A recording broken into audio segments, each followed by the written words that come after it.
ভুলে গেলে চলবে না। 1997 সালে দেশনেত্রী বেগম খালেদা জিয়া বৃহত্তর বিরোধী দলের নেতা ছিলেন। চট্টগ্রাম মেডিকেল কলেজে গেলেন, অবরুদ্ধ হয়ে গেল। ফ্যাসিস্ট স্বৈরাচার যারা বাংলাদেশে জঙ্গি কায়েম করেছিল, তারাই বেগম খালেদা জিয়াকে চট্টগ্রাম মেডিকেল কলেজে অবরুদ্ধ করেছিল। আজকে আমাদের মরহুম শহীদ সালাউদ্দিন কাদের চৌধুরীর ছেলে আছে হুম্মাম কাদের, আমাদের সম্মানিত অর্থমন্ত্রী, চট্টলার কৃতি সন্তান, যার পরিবারে উনার আব্বা নয়, উনার দাদা থেকেই মন্ত্রিত্ব ওনারা পেয়ে আসতেছেন। সেই রকম সম্ভ্রান্ত পরিবারের সন্তান উনিও দেশনেত্রী বেগম খালেদা জিয়ার সাথে মেডিকেল কলেজে ছিলেন। আজকে সম্মানিত অর্থমন্ত্রী, আপনি স্বীকার করবেন, সর্বপ্রথম টেলিফোন করেছিল মরহুম শহীদ সালাউদ্দিন কাদের চৌধুরী আমি শাহজাহান চৌধুরীকে।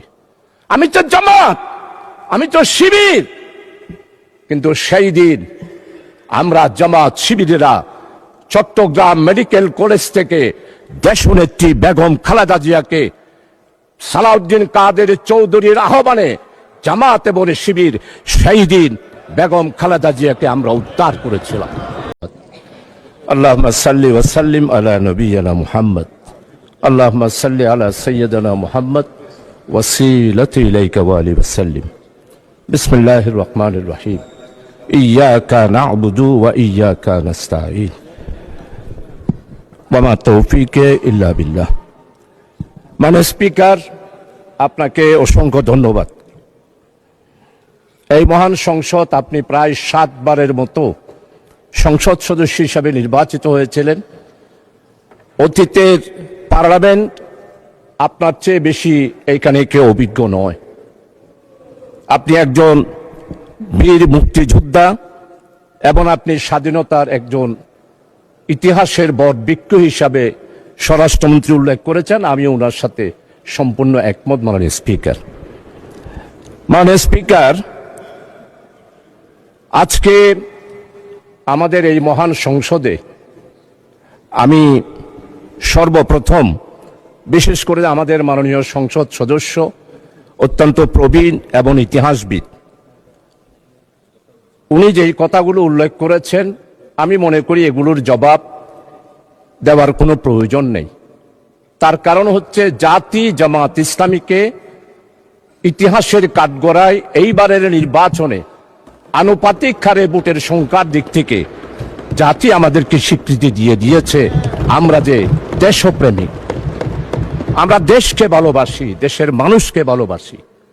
আজকে কথা উঠেছে মুক্তিযোদ্ধা সম্পর্কে। জামাত ইসলামী এই পর্যন্ত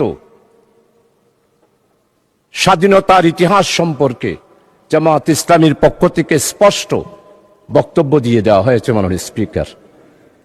তাই এই মহান সংসদে মেহেরবানি করে দয়া করে অতীতের ইতিহাস নিয়ে বর্তমান এই জামাত ইসলামীকে বিশ্লেষণ করে জামাত ইসলামীকে দোষারোপ করার চেষ্টা করা আমার মনে হয় মোটেই ঠিক হবে না। কারণ হচ্ছে জামাত ইসলামের ইতিহাস হচ্ছে যেইখানে গণতন্ত্র নস্যাৎ হয়েছে সেইখানে গণতন্ত্র উদ্ধার করার জন্য জামাত ইসলামী আন্দোলন করেছে। মরহুম শেখ মুজিবুর রহমান সাহেব যখন আগরতলার ষড়যন্ত্রের মামলায় গ্রেপ্তার হয়েছিল তখনকার জামাত ইসলামী পাকিস্তান ডেমোক্রেটিক মুভমেন্টের মাধ্যমে মরহুম শেখ মুজিবুর রহমানকে আগরতলার ষড়যন্ত্র মামলা থেকে মুক্তির জন্য জামাত ইসলামী আন্দোলন করেছিল।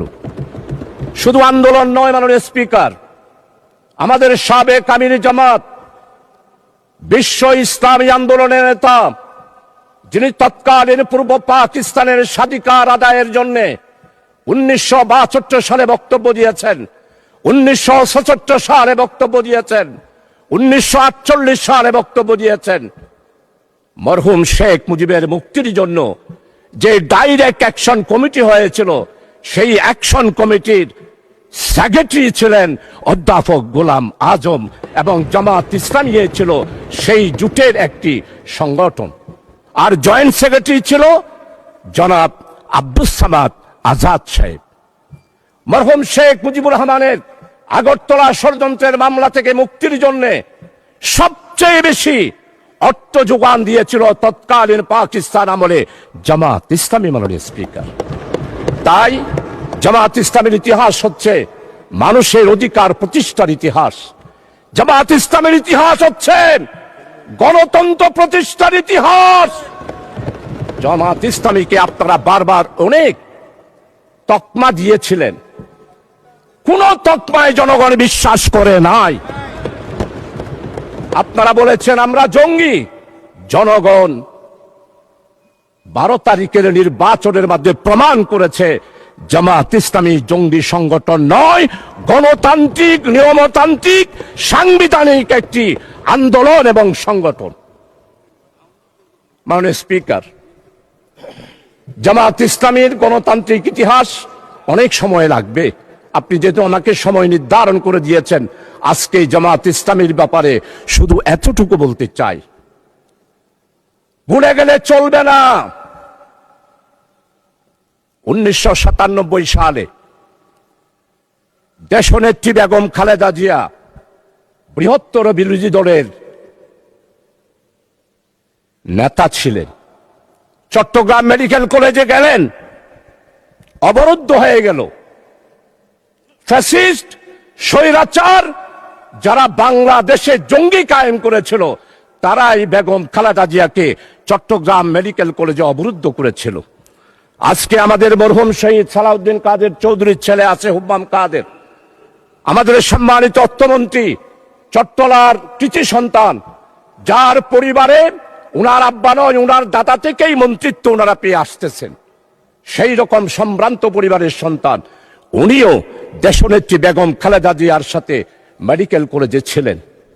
আজকে সম্মানিত অর্থমন্ত্রী, আপনি স্বীকার করবেন, সর্বপ্রথম টেলিফোন করেছিল মরহুম শহীদ সালাউদ্দিন কাদের চৌধুরী আমি শাহজাহান চৌধুরীকে। আমি তো জামাত, আমি তো শিবির, কিন্তু সেই দিন আমরা জামাত শিবিরেরা চট্টগ্রাম মেডিকেল কলেজ থেকে দেশনেত্রী বেগম খালেদা জিয়াকে সালাউদ্দিন কাদের চৌধুরীর আহ্বানে জামাত এবং শিবির সেই দিন বেগম খালেদা জিয়াকে আমরা উদ্ধার করেছিলাম। মাননীয় স্পিকার, আজকে স্বাধীনতার কথা বলা হয়, সর্বপ্রথম একটি মাত্র রাজনৈতিক দল পূর্ব পাকিস্তানের স্বাধিকার কোন পথে আসবে এই ব্যাপারে সর্বপ্রথম পূর্ব পাকিস্তান থেকে যিনি বক্তব্য দিয়েছিলেন তিনি হচ্ছেন প্রফেসর গোলাম আজম। 1970 সালের নির্বাচন হলো, নির্বাচনের পর সর্বপ্রথম একটি রাজনৈতিক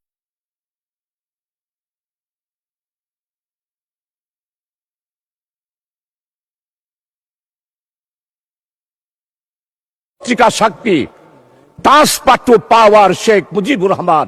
আওয়ামী লীগ যেহেতু জনগণ রায় দিয়েছে, তাই শেখ মুজিবের হাতেই ক্ষমতা হস্তান্তর করুন। আজকে সম্মানিত আমার অত্যন্ত পরম মুরব্বী ইতিহাসবিদ, আমি ওনার ফেসবুকে সব বক্তব্য শুনি, ওনার মনের ভিতর অনেক আবেগ।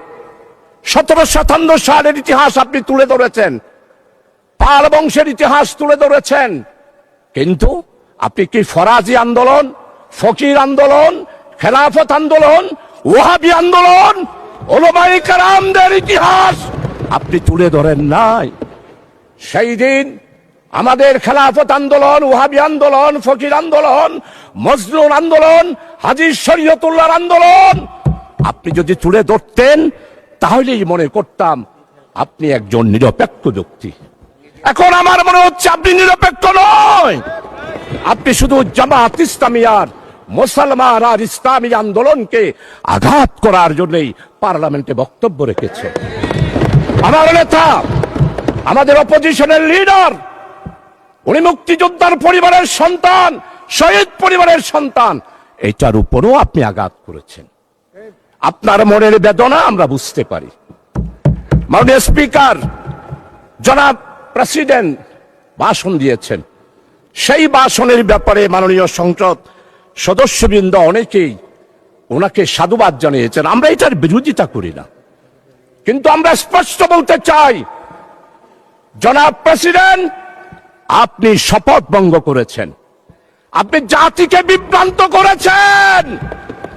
আপনি বলেছেন প্রধানমন্ত্রীর পদত্যাগ আপনার কাছে পৌঁছে নাই, আপনি নাকি সেটা গ্রহণ করেন নাই।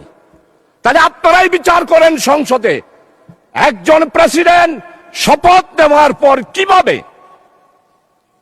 জাতিকে বিভ্রান্ত করার জন্য ইন্টারিয়াম গভর্নমেন্ট গঠন হওয়ার 6 মাসের পরেও উনি বললেন শেখ হাসিনার পদত্যাগপত্র আমার কাছে পৌঁছে নাই। যেই প্রেসিডেন্ট শপথ ভঙ্গ করতে পারে, জাতিকে বিভ্রান্ত করতে পারে, সে আর যেই হবে হোক, প্রেসিডেন্টের চেয়ারকে আমরা স্যালিউট জানাই, প্রেসিডেন্টের চেয়ারকে আমরা সম্মান করি।